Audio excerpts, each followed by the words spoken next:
ہیں سلفی کون حضرات ہیں، ان کے نظریات اور خیالات کیا ہیں، اہل السنہ والجماعہ سے ان کا بنیادی اختلاف کیا ہے،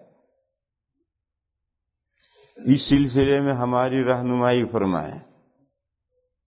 سوال سمجھو، سلفی کون حضرات ہیں، ان کے نظریات اور خیالات کیا ہیں، اہل السنہ والجماعہ سے ان کا بنیادی اختلاف کیا ہے، اس سلسلے میں ہماری رہنمائی فرمائیں۔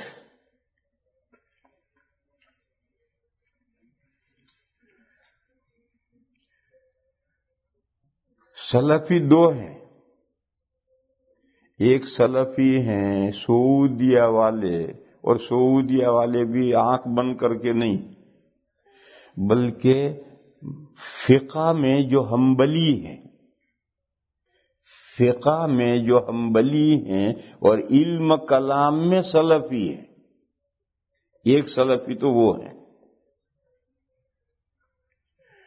اور دوسرے سلفی وہ ہیں جو فقہ میں ائمہ اربعہ کی تقلید نہیں کرتے، ان کے ائمہ الگ ہیں، ان کی تقلید کرتے ہیں۔ غیر مقلد دنیا میں کوئی نہیں، تقلید کے بغیر تو 4 قدم دنیا کی گاڑی نہیں چل سکتی، ہر معاملے میں تقلید کرنی ہے، تقلید کے بغیر، فالوئنگ کے بغیر تو آپ دنیا میں جی نہیں سکتے۔ جتنے سائنسدان ہیں ان کو فن سائنس جہاں تک پہنچا ہے اس کی فالوئنگ کر کے فن کو آگے بڑھانا ہے۔ جتنے آہنگر ہیں، لوہار ہیں، تو لوہاری کا فن جہاں تک پہنچا ہے اس کا فالو کر کے آگے بڑھانا ہے۔ جتنے زرگر ہیں، سونے سنار ہیں، سناری کا فن چلتا چلتا جہاں تک پہنچا ہے اس کی فالوئنگ کر کے ہی آگے بڑھنا ہے۔ جتنے بڑھئی ہیں، کارپینٹر، فن جہاں تک پہنچا ہے وہاں سے اس کو بڑھانا آگے ہے، اس کا فالوئنگ کرنی ہے۔ جتنے راج معمار ہیں، مکانات تعمیر کرنے والے ہیں، تو یہ فن جہاں تک پہنچے ہیں وہاں سے اس کی فالوئنگ کر کے آگے بڑھنا ہے۔ بچہ جب تک باپ کی انگلی نہ پکڑے کھڑا ہو کر چل نہیں سکتا۔ لہذا میرے بھائیوں، یہ تو دماغ میں سے نکالو کہ دنیا میں کوئی غیر مقلد ہو سکتا ہے، کوئی نہیں ہو سکتا ہے، ہر ایک کو تقلید تو کرنی ہے۔ آپ یہ کہیں گے کہ شیعہ غیر مقلد ہیں، ارے شیعہ تو سب سے پکے مقلد ہیں۔ تم کہو گے کہ اسماعیلی فرقہ غیر مقلد ہے، کہاں سے غیر مقلد ہوگا، وہ سب سے زیادہ مقلد ہے۔ تم کہو کہ آغا خانی غیر مقلد ہے، کہاں سے غیر مقلد ہوں گے، وہ سب سے زیادہ مقلد ہیں۔ تم کہو گے قادیانی غیر مقلد ہیں، کہاں سے غیر مقلد ہوں گے، وہ سب سے زیادہ مقلد ہیں۔ میرے بھائیو، اسی طریقے پر یہ جو غیر مقلدین کہا جاتا ہے یہ صحیح نہیں ہے، یہ تو ہم سے زیادہ پکے مقلد ہیں۔ اس مضمون کو سمجھو۔ پھر ان کو غیر مقلدین کیوں کہا جاتا ہے؟ تقلید کے لیے 4 امام جو طے ہوئے ہیں ان کی یہ تقلید نہیں کرتے۔ پھر وہ کس کی تقلید کرتے ہیں؟ ان کے اپنے امام ہیں، ان کی اپنی فقہ ہے جو فقہ ظاہری کہلاتی ہے، ان کے اپنے کتابیں ہیں، اپنے ائمہ ہیں، وہ ان کی تقلید کرتے ہیں۔ اور 4 اماموں کے ماننے والے تو ضرورت کے وقت ایک دوسرے کی فقہ پر عمل کرتے ہیں، ضرورت کے وقت دوسری فقہ سے مسائل لیتے ہیں اور ایک دوسرے سے مسائل پوچھتے ہیں۔ یہاں تو میرے پاس کوئی آیا نہیں ابھی، لیکن لندن میں میری مسجد میں بہت شوافے ہیں، وہ مسئلے مجھ سے ہی پوچھتے ہیں، میں ان کو ان کی فقہ کے مسئلے بتاتا ہوں، وہ اس پر عمل کرتے ہیں۔ بلکہ لندن کی مسجد میں ایسے مسئلے میں بیان میں انہیں بتلاتا ہوں کہ دیکھو حنفی جو ہے اس کے نزدیک نصف سا، آدھا سا صدقۃ الفطر ہے، اور شافعی ہے تو اس کو 1 سا صدقۃ الفطر دینا ہے۔ اور یہ جو غیر مقلدین کہلاتے ہیں، جو اصحاب ظواہر کہلاتے ہیں، یہ اپنے خول میں سے کبھی نکل ہی نہیں سکتے۔ وہ جو ان کے اپنے ائمہ ہیں، ان کی جو اپنی فقہ ہے، اسی میں منحصر رہیں گے، اس سے کبھی نکل نہیں سکتے ہو۔ تو ہم سے زیادہ پکے مقلد ہیں۔ آج تک اتنی میری عمر ہوئی، کسی ظاہری نے، کسی غیر مقلد نے مجھ سے مسئلہ نہیں پوچھا۔ شوافی بھی پوچھتے ہیں، حنابلہ بھی پوچھتے ہیں، سب پوچھتے ہیں، مگر یہ قوم نہیں پوچھے گی۔ حتیٰ کہ ہمارے یہاں دارالعلوم دیوبند میں سبھی پڑھتے ہیں۔ شافی تو بہت ہوتے ہیں، کیرالہ، مدراس، سارے شوافی سب دارالعلوم دیوبند میں پڑھتے ہیں۔ مالکی بھی آتے ہیں، تھوڑے آتے ہیں، سوڈان سے، دوسرے ملکوں سے مالکی آتے ہیں، حنبلی بھی کبھی کبھی آ جاتے ہیں، سب آتے ہیں۔ کیوں؟ قرآن و حدیث کسی کے باپ کی جاگیر تھوڑی۔ قرآن و حدیث تو مشترک سرمایہ، اہل حق کا مشترک سرمایہ ہے۔ اور دیوبند میں قرآن و حدیث پڑھائے جاتے ہیں، اس سے امام شافعی کیسے سمجھ رہے ہیں وہ بھی ہم بتلاتے ہیں کہ دیکھو اس حدیث سے امام شافعی علیہ الرحمہ اس طرح سے مسئلہ نکال رہے ہیں، اور اسی حدیث سے امام ابو حنیفہ اس طرح مسئلہ نکال رہے ہیں، دیکھو اسی حدیث سے امام مالک اس طرح مسئلہ نکال رہے ہیں، ہم سب کو سمجھاتے ہیں۔ لیکن کوئی غیر مقلد نہیں آئے گا ہمارے یہاں پڑھنے کے لیے، اور اگر آئے گا تو چور بن کر آئے گا، اپنے آپ کو ظاہر نہیں کرے گا، جب تک پڑھے گا اپنے آپ کو ظاہر نہیں کرے گا۔ کیوں بھئی؟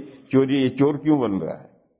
شافعی دھڑلے سے اپنا شافعی ہے، دارالعلوم کا طالب علم ہے، اپنے مسلک پر عمل کر رہا، مالکی ہے، اپنے مسلک پر عمل کر رہا، اپنے آپ کو ظاہر کرتا میں مالکی ہوں۔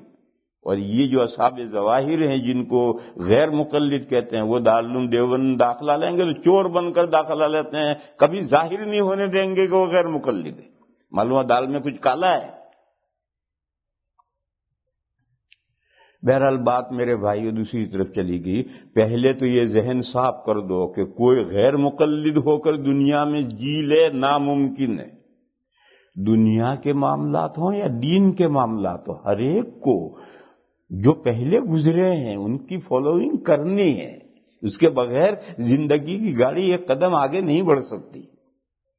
اور ان کو غیر مقلد کہتے ہیں چار امام جو تقلید کے لیے رمزی طور پر مقرر کیا گیا، یہ ان چار کی تقلید نہیں کرتے ہیں، یہ اپنے الگ امام ہیں ان کے جو اصحاب ظواہر کہلاتے ہیں ان کی تقلید کرتے ہیں، اس لیے یہ غیر مقلد کہلاتے ہیں، ورنہ حقیقت میں یہ ان چار اماموں کی تقلید جو کرنے والے ہیں ان سے زیادہ پکے مقلد ہیں۔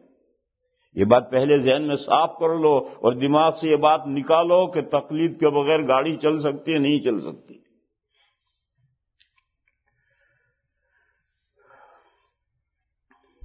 اور صفات کے مسئلے میں فقہ میں تو ہیں یہ غیر مقلد۔ غیر مقلد کہنے کے بجائے یہ کہو اصحاب ظواہر، ان کا پرانا نام تھا اصحاب ظواہر، تو فقہ میں ہیں اصحاب ظواہر، اور علم کلام میں ہیں سلفی۔ تو ایک وہ سعودیہ والے سلفی ہیں، فقہ میں ہیں وہ حنبلی، اور علم کلام میں ہیں سلفی۔ اور ایک سلفی ہیں جو فقہ میں ہے ظاہری، اور علم کلام میں ہے سلفی۔ تو جب دو طرح کے سلفی ہیں تو پھر یہ جو سوال ہے کہ ہم میں اور سلفیوں میں کیا فرق ہے، وہ فرق دو طرح سے بیان کرنا پڑے گا، یہ سلفی اور یہ سلفی۔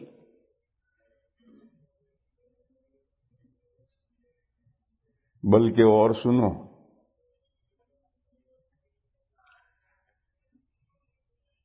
کئی سال پہلے کی بات ہے، جب میں نے پہلا حج کیا تھا تو ہم دو ساتھی تھے اور ہمارے دو کی فیملیاں تھی، چار، ہمارا ایک کمرہ تھا۔ ایک دن ہمارے گھر والوں نے کہا ہم کھانا نہیں پکائیں گے۔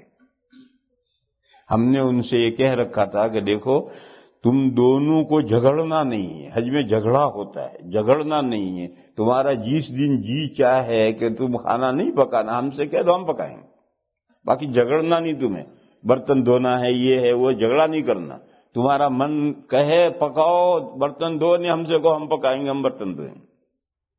تو ایک دن دونوں متفق ہو گئی اور دونوں نے کہہ دیا آج ہم کھانا نہیں پکائیں گے. تو ہمارے دوست تھے، انہوں نے کہا مول صاحب کیا کریں گے؟ ارے میں نے کہا ابھی انتظام کرتا ہوں. چلو نیچے اترے، لمبے لمبے وہاں مکے میں پاؤ ملتے ہیں تو 4 پاؤ خریدے، اور گوشت کا تو وہاں ٹھکانا نہیں. اللہ جانے کہاں کی ذبیحے آتے ہیں، اللہ جانے. ایک مرتبہ ہم مکے سے مدینہ جا رہے تھے بس میں، ایک ہوٹل آئی، وہاں ظہر کی نماز پڑھنی تھی اور کھانا بھی کھانا تھا، تو بس رکی. تو جا کے ہوٹل میں ہم کھانا کھانے بیٹھے تو لوگوں نے کہا بھی چکن لاؤ. تو وہ جو ہوٹل کا ملازم تھا وہ پاکستانی تھا، اس اردو میں وہ زور سے چلایا امریکن مرغی کھاؤ، امریکن مرغی کھاؤ. سب لوگ سمجھ گئے، اس نے کہا بھائی مرغی نہیں چاہیے، چکن فش لا. اس نے اردو میں اعلان کر کے سب کو بتلا دیا حاجیوں کو کہ ہمارے یہاں مرغیاں امریکہ کی. تو اللہ جانے وہ کہاں سے منگواتے ہیں، کیا کرتے ہیں. تو میں نے ان سے کہا بھائی ہم چکن تو لیتے نہیں، اور گوشت کا بھی حال یہی. یہ پہلی مرتبہ میں حج میں گیا تو بالکل شروع مکہ مکرمہ پہ ہم پہنچے. تو ہم نے سوچا کہ بھئی یہ جو مرغیوں کا فارم ہے اس کو عربی میں دواجن کہتے ہیں. میں نے کہا چلو کسی دواجن پر جا کر کے. تو ہم ایک دواجن پر گئے، مرغیوں کے فارم پر گئے. وہاں مرغیاں پنجرے میں بھری ہوئی ہیں، آپ چوز کیجئے اور ایک مرغی دیجئے تو 6 ریال کی، اور وہ ذبح کر کے گرم پانی میں ڈالے گا، پٹ پٹ پٹ اس کے پر نکالے گا اور آپ کو دے دے گا. ہم نے تقریباً 10-15 منٹ ہم کھڑے رہے، وہ یہی باتیں کر رہا آپس میں، جسے مرغی دی تو یہ پکڑ کاٹ کے ڈال دی. 15 منٹ میں میرے خیال سے اس نے 10-15 مرغیاں ذبح کی ہوں گے، ایک مرتبہ بھی بسم اللہ اللہ اکبر نہیں پڑا. باتیں کر رہا ہے، کاٹ رہا ڈال رہا ہے. تو میں نے اس سے کہا اذبح بالتکبیر والسلخ، اللہ اکبر کہہ کر ذبح کر اور پھر کھال نکال کر دے. گرم پانی میں ڈال کر پر نہیں نکالنا، اس کی کھال نکال دے. تو عربی کا جملہ میں نے اس سے کہا اذبح بالتکبیر والسلخ. تو اس نے کہا 7 ریال. سب سے 6 ریال لیتا تھا، ہمارے لیے 1 ریال بڑھا دیا تکبیر کہنے کی، کہا 7 ریال. ہم نے کہا چلو کوئی حرج نہیں، وہ پر نکالے گا تو تھوڑا وقت لگے گا، چلو 1 ریال زیادہ ہے. تو ہم نے ایک مرغی چوز کر کے دی تو اس نے منڈی پکڑی، اور منڈی پکڑ کر کہنا لگا اذبح بالتکبیر والسلخ.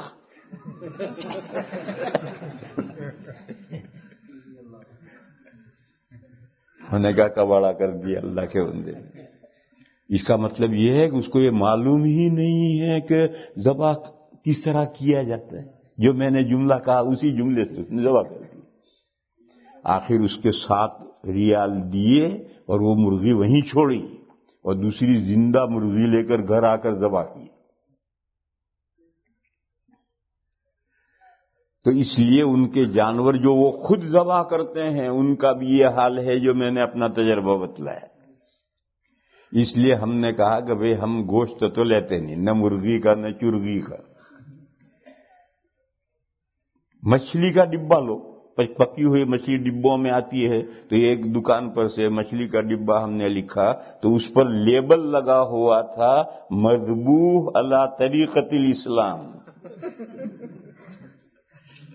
اس ڈبے پر یہ لیبل لگا ہوا تھا مذبوح علی طریقۃ الاسلام، اسلامی طریقے پر ذبح کیا ہوا ہے. ماشاءاللہ.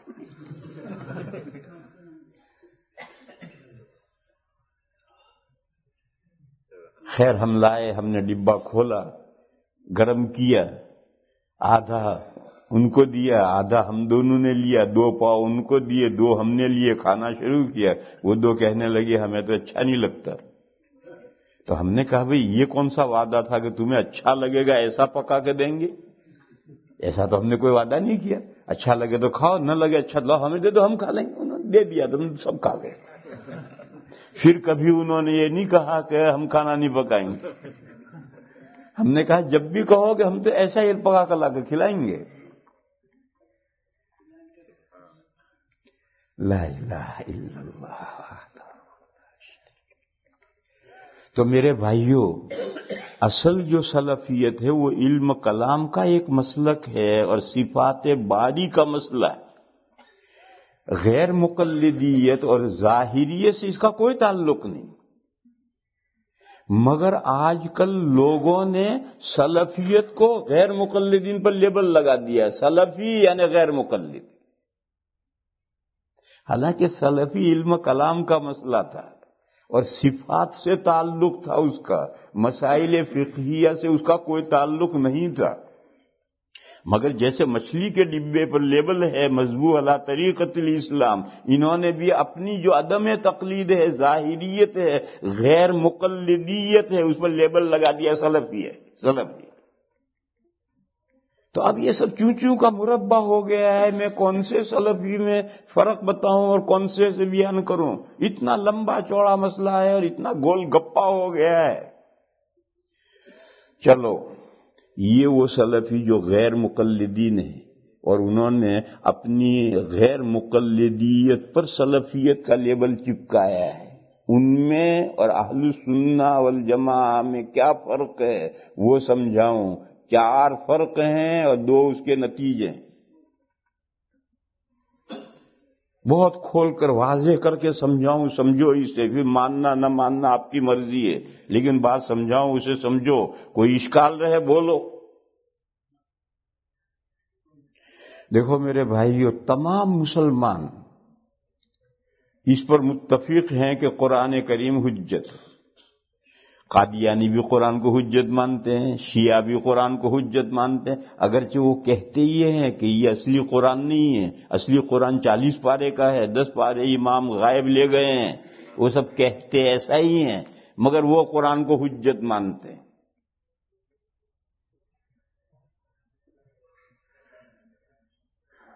قرآن کے بعد کوئی اور چیز حجت ہے یا نہیں، یہاں سے جھگڑا شروع ہوا. قرآن حجت ہے، اس میں کوئی امت میں جھگڑا نہیں. تمام فرقے مسلمان کہلانے والے، چاہے وہ مسلمان ہوں یا نہ ہوں، جیسے قادیانی مسلمان نہیں ہیں مگر وہ بھی متفق ہیں. قرآن کریم کے بعد کوئی چیز حجت ہے یا نہیں. ایک فرقہ کھڑا ہوا، اس نے کہا قرآن کے بعد کوئی چیز حجت نہیں، بس قرآن ہی حجت ہے. دوسری تمام امت نے کہا کہ نہیں، قرآن کے بعد حدیثیں بھی حجت ہے. انہوں نے اپنا نام رکھ لیا اہل القرآن، قرآن ماننے والے. بتاؤ میرے بھائیو، یہ نام صحیح ہے؟ یہ قرآن کو تو ساری امت مانتی ہے، تم اکیلے اہل القرآن کیوں ہو گئے؟ اہل القرآن کا مطلب ہے منکرین حدیث. وہ اپنے آپ کو جو اہل القرآن کہتے ہیں تو اس کا اہل القرآن کا مطلب ہے حدیث کی حجیت کا انکار کرنے والے. وہ حدیث کی تاریخی حیثیت کا انکار نہیں کرتے کہ یہ بخاری مسلم لوگوں نے ویسے گھڑ ڈالی ہیں، ایسا نہیں. وہ مانتے ہیں کہ یہ حضور ہی کی فرمائی ہوئی باتیں ہیں، مگر وہ یہ کہتے ہیں کہ فقہ اسلامی، قانون اسلامی صرف قرآن میں سے لیا جائے گا، حدیثوں سے قانون اسلامی مسائل فقہیہ اخذ نہیں کیے جائیں گے. حدیثوں کی حیثیت بزرگوں کے ملفوظات جیسی ہے کہ پڑھو اور فائدہ اٹھاؤ. وہ مصدر تشریع نہیں ہے، قانون سازی کا ماخذ نہیں ہے. قانون سازی کا ماخذ فقط قرآن. ان کے کیا دلائل ہیں؟ چھوڑو اس دلائل. تو انہوں نے کہا ہم اہل قرآن ہیں، ہم صرف قرآن مانتے، اس سے نیچے حدیث کو حجت نہیں مانتے. دوسری پوری امت نے کہا کہ نہیں، قرآن کے بعد آگے ایک چیز اور حجت ہے. وہ کیا ہے؟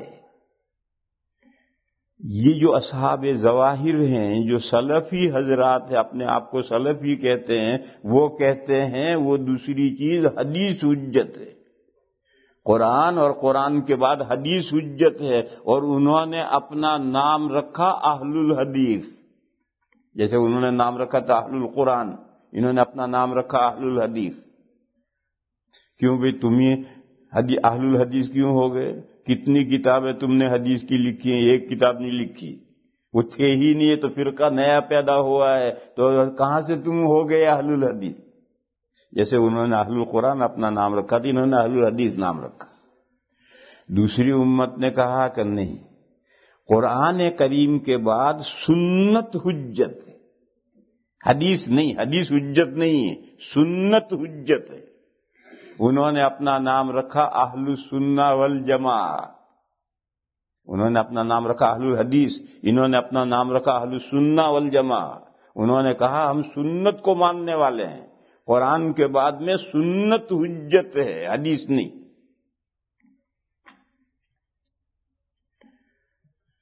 سنت اور حدیث میں کیا فرق ہے؟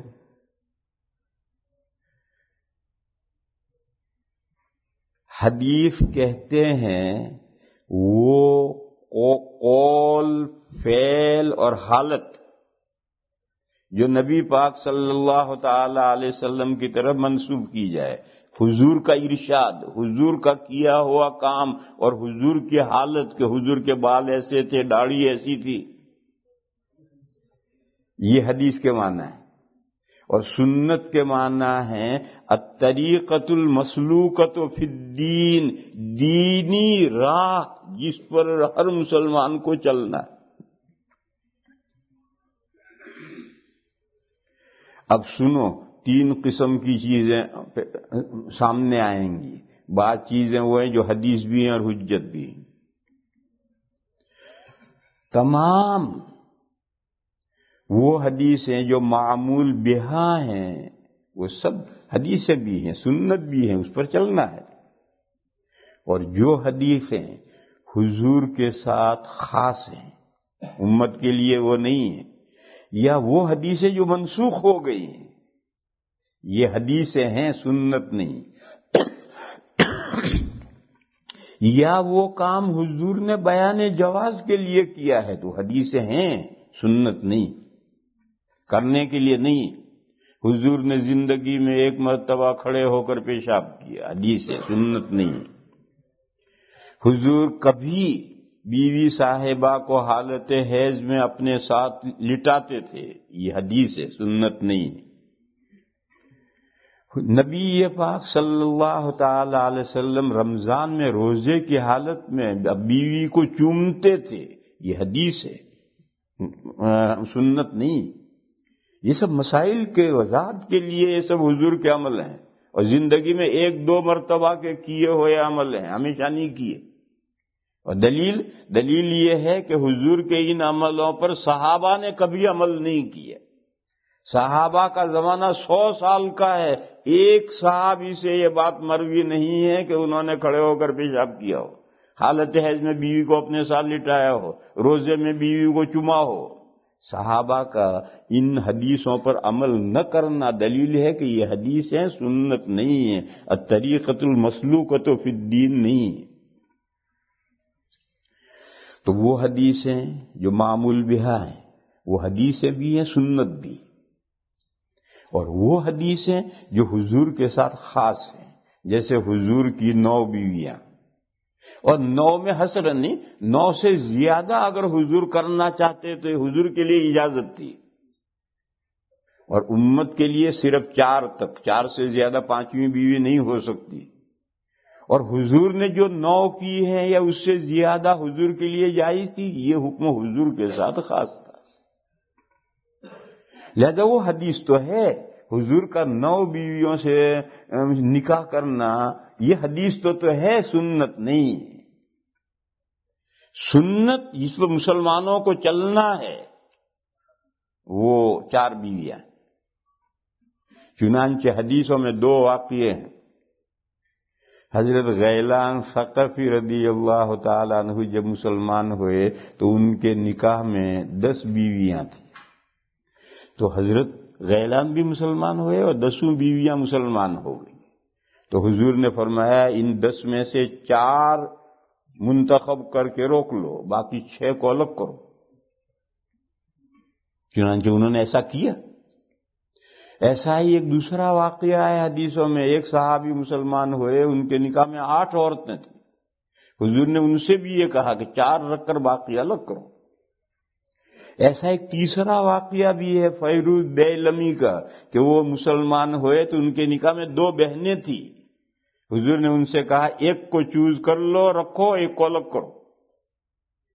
یہ سب واقعات ہیں. معلوم ہے امت کے لیے یہ احکام ہے، یہی سنت ہے، یہی طریقۃ المسلوکۃ فی الدین ہے، اور وہ حکم حضور کے لیے خاص ہے.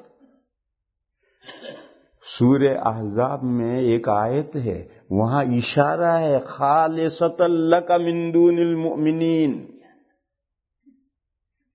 وہ لمبی آیت ہے، اسے پڑھوں گا اور ساری سمجھاؤں گا تو کہیں سے کہیں مضمون چلا جائے گا.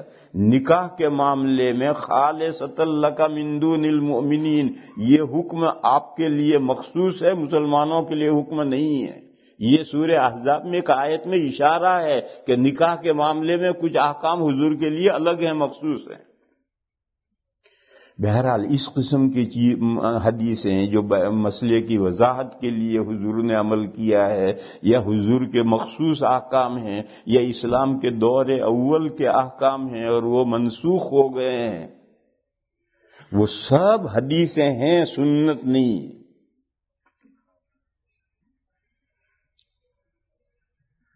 یہاں رک کر ایک مسئلہ سمجھو. کبھی 2 حدیثیں ہوتی ہیں، اس میں پہلے کی کون سی ہے، بعد کی کون سی ہے، یہ طے کرنے میں فقہا میں، مجتہدین میں اختلاف ہو جاتا ہے. جس کی جو رائے ہے اس پر عمل کرے گا. جیسے نبی پاک صلی اللہ تعالی علیہ وسلم نے آمین زور سے کہی ہے. امام ابو حنیفہ علیہ الرحمہ فرماتے ہیں یہ جو حضور نے آمین زور سے کہی ہے، یہ یمن سے ایک نواب زادے مسلمان ہو کر آئے تھے حضور کے پاس دین سیکھنے کے لیے، اور وہ حضور کے پاس 20 دن ٹھہرے تھے. ان کی تعلیم کے لیے حضور نے زور سے آمین کہی تھی. یہ نماز کی سنت نہیں ہے. دوسرے 2 امام کہتے ہیں کہ نہیں، نماز کی سنت ہے. اب ایک چیز کے سمجھنے میں اختلاف ہوا. حضور نے آمین زور سے کہی ہے، کیوں کہی ہے؟ 2 امام کہتے ہیں کہ یہ اس آنے والا جو نو مسلم آیا ہے اس کی تعلیم کے لیے زور سے کہی ہے. دلیل یہ ہے کہ اسی حضرت وائل کی روایت میں یہ مضمون ہے کہ سمعتہ وانا فی الصف، اتنی زور سے حضور نے آمین کہی کہ میں حضور کے بالکل پیچھے پہلی صف میں تھا تو میں نے سن لی.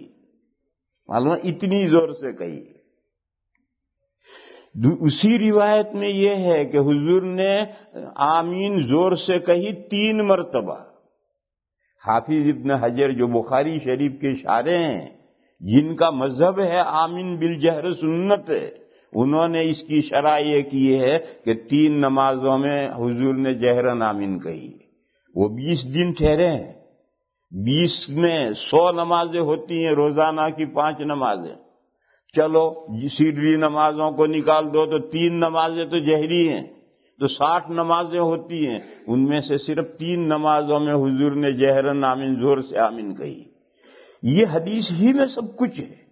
اس کی بنیاد پر 2 اماموں نے کہا کہ حضور نے جو زور سے آمین کہی تھی وہ نماز کی اصلی سنت نہیں ہے، آنے والے نو مسلم کی تعلیم کے لیے. ایک مرتبہ بصرے سے ایک وفد آیا حضرت عمر کے زمانے میں. حضرت عمر خلیفہ تھے. بصرے سے وفد آیا نماز سیکھنے کے لیے. تو حضرت عمر نے کہا میرے ساتھ نماز پڑھو، اور نماز پڑھائی تو سب جہرن پڑھایا. ثنا بھی جہرن، رکوع سجدے کی تسبیحیں بھی جہرن، سب جہرن پڑھایا تاکہ یہ لوگ وفد آیا وہ سیکھے نماز. تو اب کوئی ثنا بھی جہرن پڑھنے لگے گا حضرت عمر نے پڑھی تھی، ارے حضرت عمر نے پڑھی تھی ان لوگوں کی تعلیم کے لیے، وہ نماز کی اصل سنت تھوڑی تھی۔ تو دو امام یہ کہتے ہیں کہ حضور نے بے شک جہرن آمین کہی ہے، مگر یہ نو مسلم جو آئے ہیں ان کی تعلیم کے لیے کہی ہے، اور اتنی زور سے کہی ہے کہ پہلی صف میں وہ کھڑے تھے وہ سن لیں، اور صرف 3 نمازوں میں کہی ہے، ساری نمازوں میں نہیں کہی۔ دوسرے دو امام کہتے ہیں کہ نہیں، یہ مستقل نماز کی سنت ہے، ایک مرتبہ حضور نے آمین کہی ہے، عورتوں کی سب میں عورتوں نے سنی، ام الحسین یہ خاتون ہے انہوں نے سنی۔ بہرحال ان کے پاس بھی قرائن ہے، جو دوسری رائے رکھتے ہیں ان کے پاس بھی قرائن ہے، وہ کہتے ہیں نہیں نماز کی اصلی سنت ہے۔ بھی تمہاری رائے ہے تو تم کہو زور سے، ہماری رائے ہے ہم آہستہ کہیں گے، یہ جھگڑنے کی کیا بات ہے؟ تو ایسا طے کرنے میں اختلاف ائمہ میں ہوتا ہے، اور ہر ایک کی جو اوپینین ہے وہ اس کی ہے، میری جو رائے ہے وہ میری ہے، ان کی رائے میں کیسے مانوں گا، اور میری رائے یہ کیسے مانیں گے؟ تو ائمہ جو مجتہدین ہیں ان میں جس امام کی جو رائے ہے اس کے فالوور اس پر عمل کریں گے، اس میں جھگڑنے کی کیا بات ہے؟ اسی طرح سے کبھی یہ اختلاف ہو جاتا ہے کہ پہلے کی روایت کون سی ہے، یہ یا یہ؟ جیسے حدیثوں میں نماز میں رفع یدین کی بھی روایتیں ہیں، اور نہایت مضبوط پکی اور سچی روایتیں ہیں، اور ترک رفع کی کہ صرف تکبیر تحریمہ میں رفع ہو، آگے کہیں رفع نہ ہو، ایسی بھی روایتیں وہ تھوڑی ہیں مگر وہ بھی صحیح ہیں۔ اب اختلاف اس میں ہوا کہ پہلے کون سا عمل تھا، بعد میں کون سا؟ دو اماموں نے، امام ابو حنیفہ نے اور امام مالک نے رحمہم اللہ یہ طے کیا کہ پہلے رفع یدین کیا جاتا تھا، اور نماز میں ہر تکبیر کے ساتھ رفع یدین ہوتا تھا، جہاں جھکو گے اٹھو گے سب جگہ رفع یدین، سجدے میں گئے رفع یدین کر کے جاؤ، سجدے سے اٹھے رفع یدین کرو، پھر دوسرے سجدے میں گئے پھر رفع یدین کرو، سجدے میں جاؤ پھر اٹھے پھر رفع یدین کرو۔ اور حدیث موجود ہے کہ حضور پاک صلی اللہ تعالی علیہ وسلم فی کل خفض و رفع رفع یدین کرتے تھے، پھر آہستہ آہستہ یہ رفع یدین کم ہوتا گیا، وہاں یہاں چھوڑ دیا، وہاں سے چھوڑ دیا، وہاں سے چھوڑ دیا، یہاں تک کہ ہر رکعت میں 2 جگہ رفع رہ گیا، پھر آخر میں صرف تکبیر تحریمہ میں رہ گیا، نماز میں سے رفع ختم کر دیا۔ تکبیر تحریمہ میں کیوں رہ گیا؟ ایک بہت باریک بات ہے، سنو۔ ہم کھڑے ہوئے تو ہم کیا کہتے ہیں؟ نماز شروع ہوئی؟ ابھی نہیں ہوئی۔ تو یہ جو رفع یدین ہم نے کیا وہ نماز میں ہے نماز سے باہر ہے؟ بہت باریک بات ہے، سنو۔ جب ہم نماز شروع کرتے ہیں تو پہلے ہاتھ اٹھاتے ہیں، ابھی تک نماز شروع نہیں، اللہ اکبر بر پورا ہو اب نماز شروع ہوئی، تو یہ رفع یدین تو نماز سے باہر ہے، ساری نماز میں سے رفع یدین ختم کر دیا، کیونکہ رفع یدین حرکت ہے، اور حرکت جو ہے نماز کے منافی ہے۔ وہ ہمارے ایک پڑوسی ہیں جو دوپہر کو ظہر میں تکبیر کہتے ہیں، کہیں چلے گئے؟ افطار تو کرتے ہوں گے وہ سمجھیں گے نہیں، وہ عربی اردو نہیں جانتے، تو اگر ہوں گے وہ ایسا ہلتے رہتے ہیں جو پاس میں کھڑا ہے اس کی نماز بھی خراب ہو جاتی۔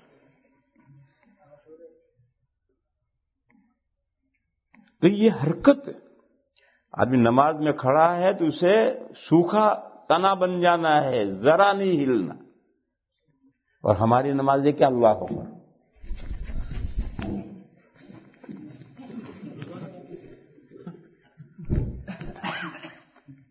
ارے بندر کی طرح نماز پڑھ رہا، ہماری نمازیں بندر کی طرح کی نمازیں ہیں، نماز میں کھڑے ہو گئے سوکھا درخت۔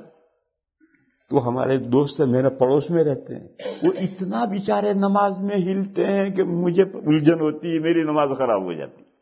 تو جب میری خراب ہو جاتی ہے پڑوسی کی، نیبر کی، تو ان کی کتنی شاندار ہوتی ہوگی۔ تو اس لیے میرے بھائیوں، نماز میں حرکت نہیں ہے، حرکت نماز کے منافی ہے۔ اس لیے آہستہ آہستہ ساری نماز میں سے رفع یدین نکال دیا. اور یہ جو تکبیر تحریمہ میں یہ بارڈر پر ہے، نماز کے اندر نہیں ہے. یہ ابو حنیفہ اور مالک رحمہم اللہ کی رائے ہے کہ پہلے حدیثیں رفع والی حدیثیں پہلے کی ہیں اور ترک رفع والی حدیثیں بعد کی. دوسرے دو اماموں کی رائے یہ ہے کہ نہیں، یوں نہیں ہے، پہلے نماز میں رفع نہیں تھا، بعد میں رفع بڑھا، نماز میں رفع بڑھا، لہذا رفع یدین سنت ہے اور بعد کی روایت ہے، اور رفع نہ کرنا یہ پہلے کی روایت ہے. اب دو اماموں کی یہ رائے ہے تو وہ اپنی رائے پر عمل کریں گے اور ان کے فالوور ان کی رائے پر عمل کریں گے. ابو حنیفہ اور مالک کی رائے پر تھوڑے عمل کریں گے، اور ابو حنیفہ اور مالک شافعی اور احمد کی رائے پر تھوڑے عمل کریں گے. جس کی جو رائے ہے، تو روایتیں دونوں طرح ہوتی ہیں، ان کو سارٹ آؤٹ کرنے میں اختلاف ہو جاتا ہے کہ پہلے والی یہ روایت ہے، بعد والی یہ ہے. ایک رائے یہ کہ نہیں پہلے والی رفع کی بعد میں ترک رفع کی، دوسری رائے کہ نہیں پہلے ترک رفع کی پہلے بعد میں رفع شروع ہوا. بہرحال ایسا ہوتا ہے. اور یہاں رک کر کے ایک مسئلہ تمہیں سمجھاؤں، اور وہ بہت بڑی غلط فہمی دور کرے گا. لوگ یہ کہتے ہیں ارے بھائی اللہ رسول کا فالو ہونا چاہیے، تقلید اللہ رسول کی کرو، یہ امام چار بت کہاں سے آ گئے؟